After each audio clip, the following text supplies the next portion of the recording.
नमस्कार. चला तर आज बनवूया टम्म फुगलेली अशी ज्वारीची भाकरी. तर इथे मी ज्वारीचं पीठ घेतलेलं आहे. यामध्ये थोडं-थोडं पाणी घालून हे पीठ मळून घ्यायचं आहे. छान असं पीठ कुस्करून घ्यायचं आहे. गरम पाण्याचा इथे जर तुम्ही वापर केला तर भाकरी आपली छान अशी मऊसर होते. आता थोडंसं हाताला पाणी लावूया आणि याचा गोळा करून घेऊया. आता दोन्ही साइडनी पीठ घालून घेऊया आणि त्यावरती हा गोळा ठेवून अशी भाकरी थापून घेऊया.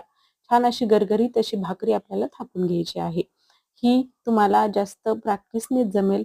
जेवढी जास्त प्रॅक्टिस कराल तेवढी जास्त तुम्हाला लवकर जमेल. आता तव्यावरती घालून घ्यायची आहे. त्यावरती पाणी फिरवून घ्यायचं आहे.